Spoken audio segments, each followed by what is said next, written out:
యాదగిరి అన్నకు CPML new democracy రాష్ట్ర committee నుంచి జోహార్లను తెలియజేస్తుంది. కామ్రేడ్ యాదగిరి అన్న నాకు 73లోనే పరిచయం. అన్న అక్కడ ఉద్యోగం చేస్తూ అక్క అన్న ఇద్దరు అమాల్వాడిలో ఉన్నప్పుడు పరిచయం. ఆ పరిచయంతోనే అంటే పార్టీగా పరిచయంతో పార్టీ నాయకులు ఇచ్చిన దాంతో అన్న దగ్గరికి అప్పుడప్పుడు పోవడము, అన్న ఏంటిది అనేది తెలుసుకోవటానికి. అక్కకేమో సాంప్రదాయాలు పద్ధతులు పాటిస్తే బాగుంటుంది పిల్లలు ఇదే అనేది అన్నప్పుడు ఒకరోజు నేను అనుకుంటాను సుధా తల వెంట్రుకలు ఇవ్వాలి, మనం సాంప్రదాయబద్ధంగా దేవుడికి అది ఇవ్వాలి అనేది అన్న వచ్చేసి అదేం లేదు మామూలుగా చేసుకుంటే అదే కొద్ది. అక్క నీళ్ళకి ఏదో పక్కకు పోయింది, కత్తెర తీసుకొని కొద్దిగా కాట్లు వేసేసి కొన్ని ఎంటుకలు తీశాడు, ఇంకేంది అయిపోయింది కదా అని. అంటే సాంప్రదాయాన్ని మనం పెద్దగా చేసుకోవాల్సిన అవసరం లేదు అనే దాన్ని మొదటి నుంచి అన్న దానికి ఉన్నాడు. ఇంకోసారి ఇప్పుడు వీళ్ళు ఆరెట్టి డివికే అన్న యాదగిరి అన్న నైట్ కాలేజీలో వీళ్ళు చేస్తున్నప్పుడు, ఇక్కడ ఉద్యోగం చేస్తున్నప్పుడు పార్టీ ఆర్థిక వనరులను ఎట్లా సేకరించుకుందాం అది అనుకున్నప్పుడు అన్న సోషల్ వెల్ఫేర్ డిపార్ట్మెంట్లో ఆర్థికంగా అంటే కొద్దిగా రాబడులు రావటానికి అవకాశాలు ఉంటుండే. నారాయణ సార్ కూడా ఏమంటుందంటే ఆరెట్టి ఏమంటుందంటే అవును వచ్చినవి తీసుకుందాం, ఇటు ఉద్యమానికి ఖర్చు పెడదాం, ఎందుకు వదలాలి అందరూ అది వచ్చినప్పుడు అంటే లేదు అట్లా తీసుకోవడానికి వీల్లేదు, అది తప్పు అవుతుంది అనేది అన్న దానికి దూరంగానే ఉన్నాడు. సరే ఎమర్జెన్సీలో అది ఉండడం, ఎమర్జెన్సీ ఎత్తేసిన తర్వాత వెంటనే మునుగోడులో రైతు కూలీ సంఘం ఏర్పడేదానికి ఆనాడుగా ఎక్స్ఎమ్మెల్యేగా ఉన్న మల్లారెడ్డి గారు, గురునాథ్ రెడ్డి గారు, అట్లా మొత్తం రాష్ట్ర చలపతిరావు గారు వీళ్ళంతా కలిసేసి రైతు కూలీ సంఘాన్ని మనం రైతాంగంలోకి పోవాలి అని అనుకున్నప్పుడు అన్న బాధ్యత రైతు కూలీ సంఘంలో రాష్ట్ర బాధ్యతగా ఆనాడు రైతు కూలీ సంఘంలో ఉన్నాడు. రైతు కూలీ సంఘంలో ఉన్నప్పుడే ఇక్కడ సాగర్ మూమెంట్, ఇప్పుడు మనవ చెప్పినట్టే సాగర్ మూమెంట్, ఇక నీళ్లు మనకు వచ్చేటట్లేవు, 30 టీఎంసీలుగా ఉన్నది 11 టీఎంసీలకు పడిపోయింది అన్నప్పుడు దాని మీద మనం మూమెంట్ ఏదన్నా చేస్తే బాగుంటుంది అనుకున్నప్పుడు మొట్టమొదట మనం ఆంధ్రనగర్లో సమావేశం అంటే అన్న నాయకత్వంలో ఎట్లా చేస్తే బాగుంటుంది, ఇంకెవరెవరిని బోధన నుంచి అప్పిరెడ్డి కావచ్చు, ఇటు రామారావు గారు, కోటేశ్వరరావు గారు, రాఘవేంద్రరావు గారు నాయకత్వంలో ఆంధ్రనగర్లో నిజాం సాగర్ ఆయకట్టు అంటే సింగూరు మన కొరకు అనుకూలంగా నిజాం సాగర్ బ్యాలెన్సింగ్ గా ఇవ్వాలి, హైదరాబాద్ కాదు అని చెప్పేసి ఆ ఉద్యమంలో అది చాలా రోజులు నిజామాబాద్ జిల్లా రైతాంగాన్ని అందరిని కూడా కదిలించడం జరిగింది. ఇవాళ గుప్పా కానీ అలీసాగర్ ఎత్తిపోతల పథకాలు లాంటివి అన్ని వచ్చినాయంటే ఆనాడు నిజాం సాగర్ మూమెంట్. ఈ మూమెంటే కాదు మేక పుల్లరి అంటే గొల్ల కుర్మలకు ఏదైతే మేక పుల్లరి ఉందో అడవి ప్రాంతంలో ఉండే దానిలో ఫారెస్ట్ వాళ్ళు ఏ రోజు అంటే ఆ రోజు దాడులు చేసుకుంటే వాళ్ళ జుర్మానాలు వేస్తే లేదు దీన్ని మనం సంఘం తరపు నుంచి వ్యతిరేకించాలి, కనీసం ఒక గౌన్ పద్ధతి సంవత్సరానికి ఒకసారి పన్ను కట్టేటట్లే ఉండాలి తప్ప ఇంకోటి ఉండకూడదు అని దానికి నాయకత్వం వహించారు. ఇవాళ ఎన్ఎస్ఎఫ్ భూములు 11,000 ఎకరాలు వచ్చినాయంటే 11,000 ఎకరాలు అది సాధించడానికి కానీ ఇవన్నీ అనేదాన్ని మనకు అన్న దానికి నాయకత్వం వహించడం జరిగింది. సరే ఈరోజు ఈ నాయకత్వం ఎందుకు వహించాలి ఏమిటి, ఇవాళ చూస్తున్నాం కోట్లాది మంది కార్మికులకు పని లేకుండా పోతుంది, శ్రమ అంటే శ్రమకు గుర్తింపు లేకుండా పోతుంది. ఏదో ఇంత బిచ్చమేసినట్టు కొన్ని పాలక వర్గాలు కొద్దిమందికి ఏదో కొన్ని ఇచ్చేసి దాంతోనే పబ్బం గడుపుకుంటాం అనేది పాలక వర్గాలు చూస్తున్నాయి. ఆ పాలక వర్గాలలో కొద్దిమంది ఏమో ఎదిగిపోతుంది, చాలా కోట్లకు ఎదిగిపోతుంది. ఇంకా కొద్దిమంది ఏమో పూర్తిగా కనీసం మేము పని చేస్తాం, మాకు శక్తి ఉంది, మేము యువకులం, మాకు కనీసం ఎక్కడన్నా పని కల్పించండి. యువకులు డిగ్రీలు చదివి ఇంజనీరింగ్ చదివి లేకపోతే అన్ని చదివిన తర్వాత వాళ్ళ కనీసం ఇవాళ పాలక వర్గాలు కనీసం పని కల్పించే స్థితి లేకుండా ఏదో మద్యం మత్తులో మొత్తం గుట్కా మట్కా లేదా మద్యము ఇటువంటి అన్ని కూడా యువతను పక్కదారులు పట్టిస్తుంటే దానికి వ్యతిరేకంగా యాదగిరి అన్న నాయకత్వంలో గుట్కాకు వ్యతిరేకంగా చేసినప్పుడు అసెంబ్లీ తీర్మానం చేయగలిగింది. గుట్కా వల్ల చాలా నాశనం అవుతుంది, క్యాన్సర్ వస్తుంది, యువకులు దెబ్బతింటున్నారు అని చెప్పేసి అది చేసినప్పుడు యాదగిరి అన్న నాయకత్వం ఉద్యమం చేస్తే అక్కడ అసెంబ్లీలో తీర్మానం అనేది చేయడం జరిగింది. అది యాదగిరి అన్న అక్కడ ఒక కమిటీ లీడర్ గా ఉంటూ ఎన్నో సమస్యల్ని అవన్నీ తీసుకొచ్చాడు. అయితే ఇవన్నిటికీ మన దగ్గర ఉన్నది ఇప్పుడు స్వాతంత్ర పోరాటం నుంచి వెళ్ళి సిపిఐ మనకు నాయకత్వం వహించిన సిపిఎం విడిపోవడము, లేదా నక్సల్బరీ మూవ్మెంట్ రావడము, విప్లవ గ్రూపులలో ఎన్నో గ్రూపులు అది కావడము, ఎన్ని గ్రూపులు వచ్చినా మళ్ళీ ఇప్పుడు ఏమనుకుంటున్నాం అంటే 11 పార్టీలుగా కలిసి ఉంటున్నాం. ఇవాళ మనం ఘర్షణ పడుతున్నాం, నువ్వు నేను అనుకుంటున్నాం అనుకొని మళ్ళీ రైతాంగ అంటే ఈ ప్రజల ఉద్యమాలను అన్ని కమ్యూనిస్ట్ పార్టీలు, ఇందులో పీపుల్స్ వారు అనుబంధ సంస్థలు ఉన్నాయి, సిపిఐ, సిపిఎం, ఎమ్మెల్యే ఉన్న గ్రూపులన్నీ కూడా కలిసి మళ్ళీ ఉంటున్నాం. నిజామాబాద్ కు ఒక మంచి లక్షణం ఏంటంటే ఎన్ని గ్రూపులలో ఉన్నా ఏమున్నా మనం అందరం కలిసి పనిచేద్దాం అనే ఒరవడి తీసుకురావడంలో యాదగిరి అనే పాత్ర కీలకంగా ఉంటుంది. ఇందులో అందరం కలిసి ఉందా ఏముంది, దానికి ఏదన్నా అనుకున్నప్పుడు ఆ సిద్ధాంతం విషయంలో ఘర్షణ పడ్డా మనం అందరం కలిసి ఉన్నప్పుడే ఉంటాయి. సరే, సైద్ధాంతికంగా ఎన్ని విభేదాలు ఉన్నా ఈ మార్పులు తీసుకురావటానికి ఇంకా మనం బలం సరిపోదు. మనం ఇంకా పైసా 2 పైసలలోనే ఉన్నాము, ఇంకా ప్రజల్ని ప్రభావితం చేసే దానిలో లేము. అందరం కలిసి కట్టిగా ఉద్యమాలు నిర్మించినప్పుడు నిజంగా యాదగిరి అన్నకు నివాళులు అర్పించిన వాళ్ళం అవుతాము.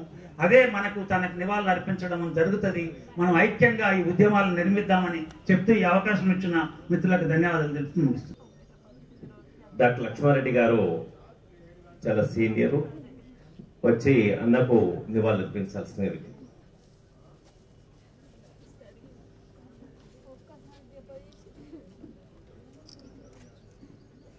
अमर है कामरेड यादगिरन्ना, अमर है, अमर है, अमर है कामरेड यादगिरन्ना, अमर है, अमर है। जोहार कामरेड यादगिरन्ना को, जोहार जोहार, जोहार कामरेड यादगिरन्ना को, जोहार जोहार।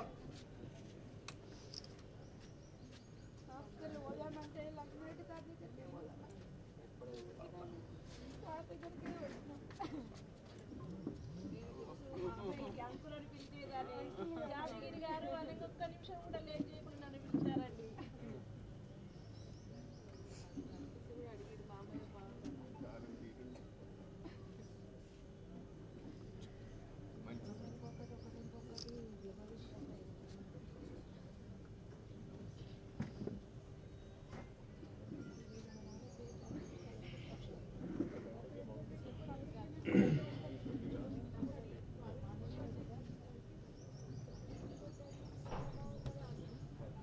వేదిక మీద ఉన్న పెద్దలకు,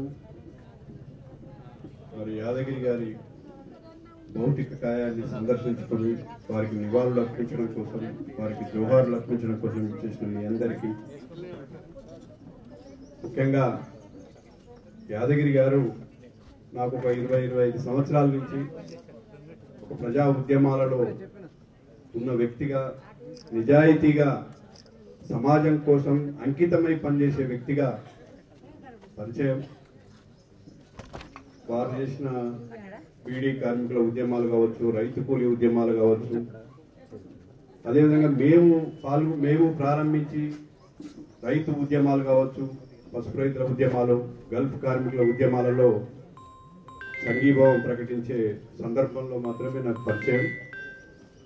సిద్ధాంతపరంగా అభిప్రాయ భేదాలు ఉన్నప్పటికీ ఇప్పుడే మనందరం కూడా విన్నాం, కేవలం సమాజమే తన కుటుంబంగా సమాజంలో మార్పు కోసము జీవితాన్ని అంకితం చేసి సుమారు 50-60 సంవత్సరాలు మరి ఆ విధంగా సమాజం కోసం అంకితం కావడం అంటే అది మామూలు విషయం కాదు. ఆయనకు సహకరించినటువంటి వాళ్ళ కుటుంబ సభ్యులు, పార్టీ మరి కార్యకర్తలు, నాయకులు విధంగా కూడా ఇట్లాంటి వాళ్ళను, యాదగిరి లాంటి వాళ్ళను ఆదర్శంగా తీసుకోవాలనే ఉద్దేశంతో నేను కూడా ప్రత్యేకంగా రావడం జరిగింది. సమాజంలో ముఖ్యంగా ఐడియాలజికల్ మరి ట్రైనింగ్, శిక్షణ లేని కారణంగా ఈరోజు సమాజంలో చాలా అంటే ఒకప్పుడు సిద్ధాంతపరమైనటువంటి రాజకీయాలు కావచ్చు, సిద్ధాంతపరమైనటువంటి సంస్థలు ప్రభావశీలంగా ఉన్న రోజులు పోల్చుకుంటే ఈరోజు సమాజంలో అనేక మార్పులు చూస్తున్నాం.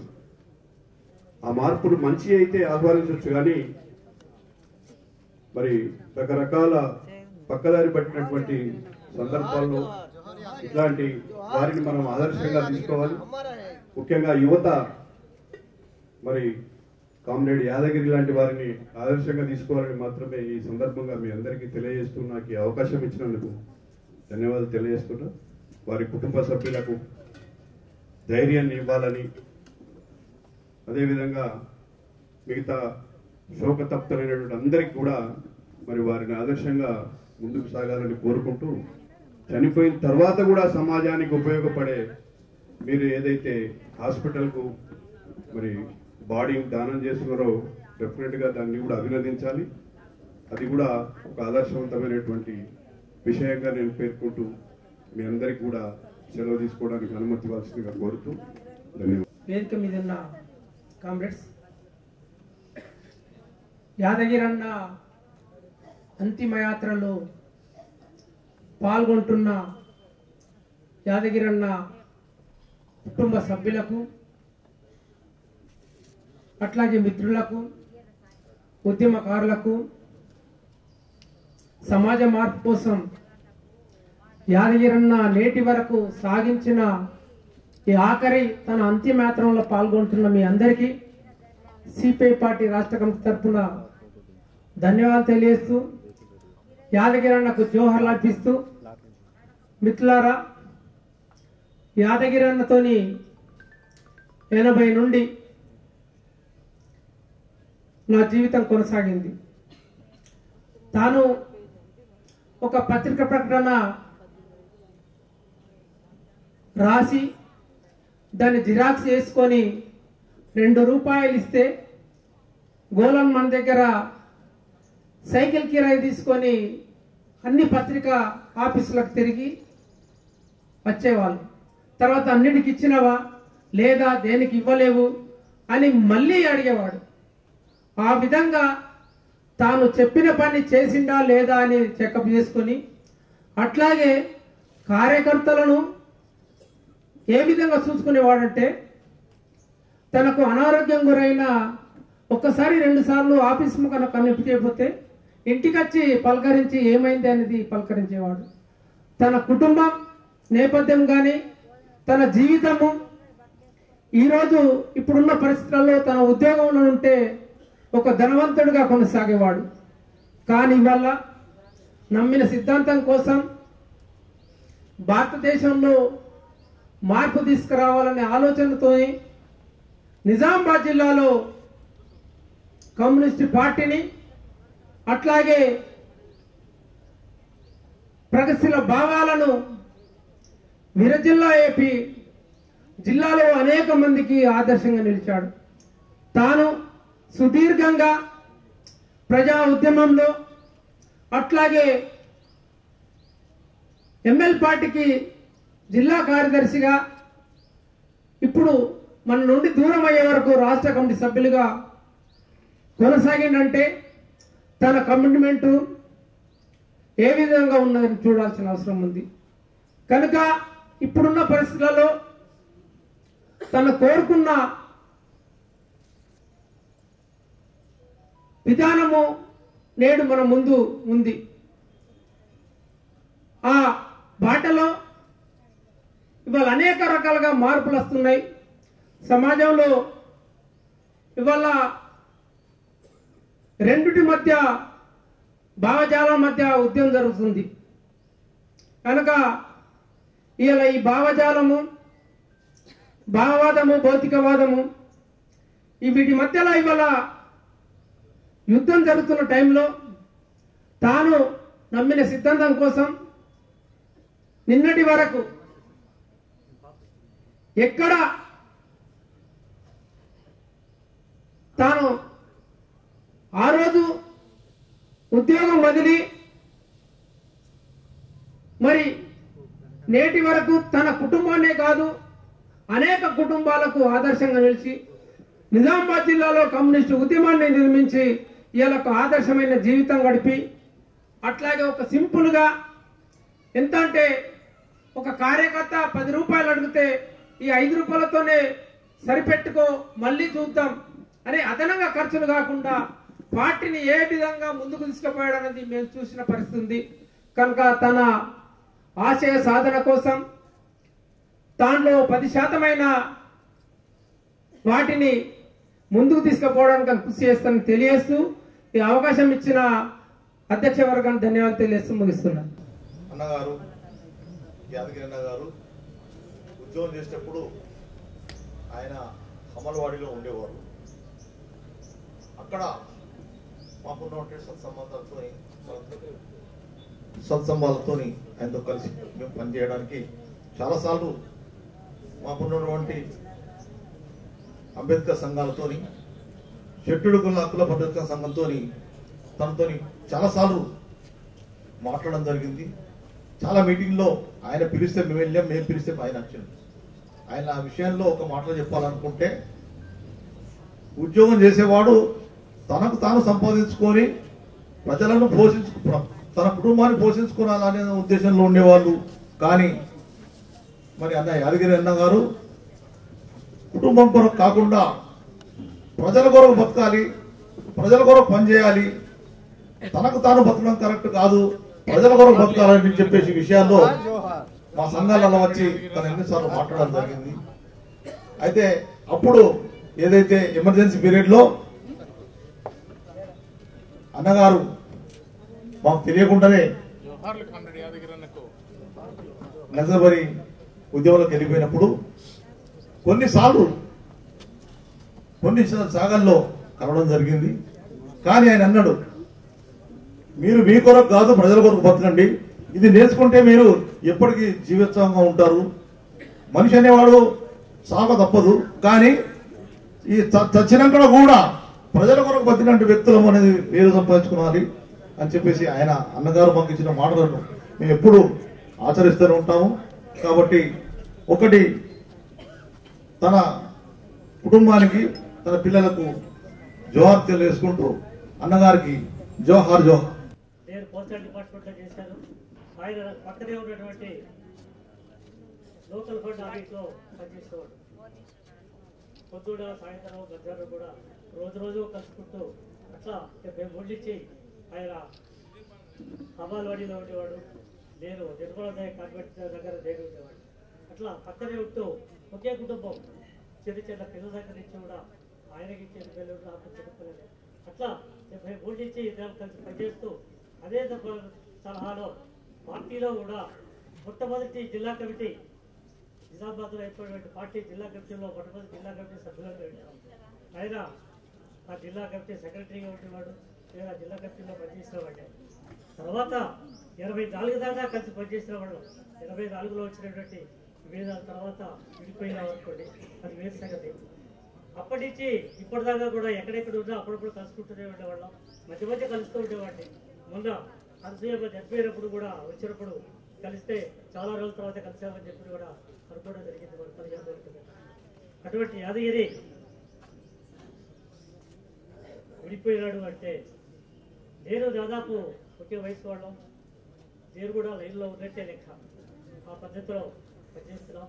నేను ఇప్పటికీ నన్ను పోస్టల్ ఉద్యోగిగా ఆయన సహచరుడిగా పిలిచారు అని కాదు, నేను ఇప్పుడు న్యూ డెమోక్రసీ పార్టీలో రాష్ట్ర కమిటీ సభ్యుడు. నేను ఆ సంగతి మన కృష్ణను వీళ్ళు మర్చిపోయినట్టున్నారు. వీళ్ళందరూ కూడా అప్పటి నుంచి తెలిసిన పిల్లలే. వీళ్ళందరూ ఆ రోజుల్లో టీడీఎస్లో ఉండి వచ్చినటువంటి వాళ్ళే. వీళ్ళందరూ అంతా కలిసి పనిచేసినటువంటి వాళ్ళు. ఈ ఇంతకాలానికి యాదగిరి తను నమ్మినటువంటి సిద్ధాంతానికి కట్టుబడి పనిచేసినటువంటి వ్యక్తి. ఆ కిందనే ఆయనటువంటి కుటుంబంతో కానీ కుటుంబ పిల్లలంతా చిన్న పిల్లలుగా ఉన్నప్పుడు 5-6 ఏళ్ల వయసు వాళ్ళు ఆ రోజుల్లో, అంతకంటే కూడా చిన్న పిల్లలు. నా పిల్లలు ఆయన పిల్లలు కూడా దాదాపు ఒకే వయసులో ఉన్నటువంటి పరిస్థితి. ఆ రకంగా ఇద్దరు కలిసి పనిచేసినటువంటి వాళ్ళు. ఈ రోజున ఆయన టైం అయిపోయింది, వెళ్ళిపోయాడు. ఆయనటువంటి ఆశయం ఎంతైతే పనిచేసినాడో ఆ పనిచేసినటువంటి వాటికి అందరూ నివాళులు అర్పించాల్సిన అవసరం ఉంది. ఆయనటువంటి గుర్తు చేసుకోవడం, ఆయనటువంటి దీన్ని ముందుకు తీసుకుపోవడానికి కూడా కలిసేటటువంటిది ఆయన ఆశయం ఆయనది. ఆయన ఒక లైన్లో ఉన్నాడు, మేము ఒక లైన్లో ఉన్నాం. ఏమైనప్పటికీ కూడా సహచరులుగా అందరం కలిసి పనిచేసేటువంటి వాళ్ళం. ఆయన చివరిగా నివాళులు అర్పిస్తూ ఆయన కుటుంబ సభ్యులకి బంధుమిత్రులకి కూడా సంతాపాన్ని తెలియజేస్తూ నిజామాబాద్ ప్రముఖ వైద్యులు డాక్టర్ రామ్మోహన్ రావు గారు అనారోగ్యం వల్ల రాలేకపోతున్నారు. నేను యాదగిరి గారికి నివాళులర్పిస్తూ సంతాపాన్ని తెలియజేస్తున్నానని చెప్పి జోహార్లు తెలియజేస్తున్నానని చెప్పి కబురు చేశారు. వీలైతే మెడికల్ కాలేజ్ దగ్గరికి రావడానికి ప్రయత్నం చేస్తామని డాక్టర్ రామ్మోహన్ రావు గారు కబురు చేశారు. ఇప్పుడు కామ్రేడ్ రమేష్ బాబు మాట్లాడారు. వేదిక మీద ఉన్న నాయకులకు, కామ్రేడ్ యాదగిరి అన్న అంతిమ సంస్కారంలో పాల్గొనడానికి వచ్చినటువంటి అక్కల కన్నెలకు అందరికీ నమస్కారం. కామ్రేడ్ యాదగిరి అన్న నాకు ఒక 15-20 సంవత్సరాల నుంచి పరిచయం. నేను సిపిఎం ఉద్యమంలో విద్యార్థి దశగా ఉన్నప్పుడు, ఆ తర్వాత నేను నిజామాబాద్ వచ్చిన తర్వాత కార్మిక రంగంలో పనిచేస్తున్నటువంటి సందర్భంలో ఎన్ఆర్ భవన్లో జరుగుతున్నటువంటి అనేక ఐక్య సమావేశాల్లో పాల్గొంటున్నటువంటి సందర్భంలో యాదగిరి అన్నతో అనేక సందర్భాల్లో మాట్లాడినటువంటి పరిస్థితి. వయసు రీత్యా వారు చాలా పెద్దవారైనా ఏ ఒక్కరిని ఎప్పుడు నొచ్చుకునేటట్లు, ఒకవేళ ఏదైనా తొందరపడి మాట్లాడినా మందలించే పద్ధతుల్లో కాకుండా ఆ విషయాన్ని స్పష్టంగా సూటిగా చెప్పి సరిచేసేటువంటి పద్ధతుల్లో వారి యొక్క వ్యవహార శైలి కానీ నడవడిక కానీ ఉండేటువంటిది. అంటే ఎదుటి వాళ్ళని ఎట్లా సరైన దారిలో పెట్టాలనో యాదగిరి అన్నను చూసి నేర్చుకునేటువంటి పరిస్థితి ఉండేది. సరే, వయసు పైబడిన తర్వాత ఇటీవల కొంత అనారోగ్యంతో ఆయన ప్రత్యక్ష కార్యాచరణలో లేనప్పటికీ ఆయా సందర్భాల్లో వచ్చి మాట్లాడినప్పుడు ఉద్యమం గురించి, ఇప్పుడు జరుగుతున్నటువంటి పరిణామాల గురించి మాత్రమే మాట్లాడేవాడు తప్ప ఇంక ఇతర విషయాల్ని చర్చించేటువంటి పరిస్థితి ఉండేది కాదు. అట్లాంటి పరిస్థితుల్లో ఈరోజు ఈ వ్యవస్థలో ఉన్నటువంటి అనేక సమస్యల మీద ఈరోజు ఒక భావ సంఘర్షణ జరుగుతున్నటువంటి పరిస్థితుల్లో, ఆ భావ సంఘర్షణలో ఈరోజు ప్రజాస్వామ్యం మనుగడ సాగించాలంటే, ఈ ప్రజాస్వామ్యంలో ప్రజల సమస్యలని పరిష్కారం కావాలంటే ఏ దారి మంచిది అనేటువంటి దాంట్లో చివరి వరకు నిలబడి ప్రజల పక్షాన నిలబడ్డటువంటి వ్యక్తి కామ్రేడ్ యాదగిరి అన్న. అట్లాంటి తన కుటుంబము, తన పిల్లలు, తాను మాత్రమే ఆలోచించకుండా ఈ వ్యవస్థ గురించి, ఈ సమాజం గురించి, ఈ సమాజంలో జరుగుతున్నటువంటి వివక్షత, దోపిడీ, ఈ అంతరాలు తొలగాలనేటువంటి లక్ష్యంతో పనిచేసినటువంటి యాదగిరి అన్న చివరి వరకు ఆ లక్ష్యం కోసం పనిచేశారు. అట్లా చేసేటువంటి వాళ్ళల్లో చాలా అరుదు. ఆ అరుదైనటువంటి వ్యక్తుల్లో కామ్రేడ్ యాదగిరి అన్న ఈ జిల్లా వామపక్ష ఉద్యమంలో, కమ్యూనిస్ట్ ఉద్యమంలో ఒక శిఖరంగా నిలబడతారని వారి ఈ సందర్భంగా వారి కుటుంబానికి ప్రగాఢ సానుభూతిని సిపిఎం పార్టీ జిల్లా కమిటీ పక్షాన తెలియజేస్తూ వారికి మరొకసారి పార్టీ పక్షాన జోహార్లు అర్పిస్తూ సెలవు. వేదిక మీద ఆశలైన మిత్రులు, కమ్యూనిస్టు ఉద్యమ సారథులు, అలాగే ఉమ్మడి జిల్లాలో కమ్యూనిస్టు శిఖరంగా పేరు ప్రఖ్యాతి, ఆ గుర్తింపు ప్రజల మధ్యనే ఉండి ప్రజల కోసమే బతికి తుదిశ్వాస ఇచ్చినటువంటి యాదగిరి అన్నకు జోహార్ అర్పిస్తూ మానవ హక్కుల వేదిక జిల్లా కమిటీ తరఫున వినమ్ర శ్రద్ధాంజలి ఘటిస్తూ వారి కుటుంబ సభ్యులందరికీ కూడా సానుభూతిని తెలియజేస్తూ ప్రగాఢ సంతాపాన్ని తెలియజేస్తూ, ముఖ్యంగా యాదగిరితో దాదాపు 40 సంవత్సరాల అనుబంధం. మాది సాలూర గ్రామం. అక్కడే మా శివరాజు సిద్ధక్క వాళ్ళ ప్రోత్సాహంతో మేము పీడిఎస్లో అడుగుపెట్టాం. ఆ తర్వాత మాకు జిల్లా బాధ్యులుగా ఉన్నప్పుడు డివికే గారితో కూడా యాదగిరి అన్నారు పీడిఎస్ సమావేశాలకు వచ్చినప్పుడు అనేక విషయాలు మాట్లాడారు. ప్రధానంగా అధ్యయనం చేయాలి, యువత కానీ విద్యార్థులు కానీ ప్రగతిశీల భావజాలు కలిగినటువంటి యువత, ఈ సమాజ మార్పు కోరుతున్నటువంటి యువత విద్యార్థులంతా కూడా నిరంతరం అధ్యయనం చేయాలి, ప్రజల మధ్య ఉండాలి అనేది అనేక విషయాలు చెప్పారు. అందులో క్రమశిక్షణ, అందులో అలాగే మన అలవాట్లు, ఆలోచనలు, ఇవన్నీ కూడా పదే పదే విషయాలు గుర్తు చేస్తూ అనేక విషయాలు మాట్లాడారు. మాకు ఇంకో విషయం ఏంటంటే నిజామాబాద్ జిల్లాలో ఒక చారిత్రాత్మకమైన ఉద్యమం జరిగింది. ఉదాహరణ ఏంటంటే నిజాం సాగర్ ప్రాజెక్ట్. జిల్లాకు ఉత్తర తెలంగాణకే దానిగానం ఉన్నటువంటి నిజాం సాగర్ ప్రాజెక్ట్ ఎండిపోతుంటే అప్పుడు సిపిఎంఎల్ పార్టీ ఆధ్వర్యంలో ఉమ్మడిగా ఉన్నప్పుడు సారథ్యం వహించి ఆ సారథ్యానికి ఉద్యమానికి కన్వీనర్ గా యాదగిరి గారు అన్నగారు ఉండేవారు. మాకు ఆ డివిజన్లో మొత్తం కూడా మేము సైకిల్ యాత్రలు కానీ అనేక ప్రాంతాల్లో సభలు సమావేశాలు చేసేటప్పుడు కూడా ఆయనతో పనిచేసేటువంటి అవకాశం, ఆయన నేర్పినటువంటి అనేక విషయాలు కూడా నేర్చుకునే అవకాశం కూడా మాకు దక్కింది. ముఖ్యంగా ఇప్పుడు ప్రస్తుత పరిస్థితిలో మన దేశంలో తాజా పరిణామాలు, కీలక పరిణామాలు పరిశీలిస్తే ఆర్థిక సంక్షోభంతో పాటు వ్యవసాయ రంగం, అనేక రంగాల్లో సంక్షోభం ఉన్నట్టే, తీవ్ర సంక్షోభం ఉన్నట్టే ప్రజాస్వామ్యం కూడా సంక్షోభం నుండి ప్రమాదంలో పడింది. ఏదైతే చట్ట ప్రకారం అధికారం ఏదైతే తీసుకున్నారో, అధికారంలో పీఠం ఎక్కిరో, ఈరోజు భౌతికంగా ప్రశ్నించే గొంతులను హననం చేస్తున్నటువంటి పరిస్థితి. చట్టం అందరి సమానమే చెప్తున్నటువంటి పాలకులు ఆ చట్టాన్ని ధిక్కరించి ప్రశ్నించే గొంతుల్ని క్రూరంగా, అమానుషంగా హతమారుస్తున్నటువంటి పరిస్థితి. ప్రస్తుతంలో నెలకొన్నటువంటి పరిస్థితిలో యాదగిరి అన్న లాంటి సీనియర్ నాయకులు, అనుభవస్తులు, అపారమైన అనుభవం ఉన్నటువంటి వ్యక్తులు మనకు దూరం కావడం కూడా మన ప్రజాస్వామిక ఉద్యమానికి చాలా తీరలేటు, ప్రజా ఉద్యమాలకు తీరలేటు. అలాగే అన్న నీతిగా, నిజాయితీగా ప్రజల కోసమే బతికినటువంటి ఆయన యొక్క ఆదర్శాన్ని మనంతా తీసుకుందాం.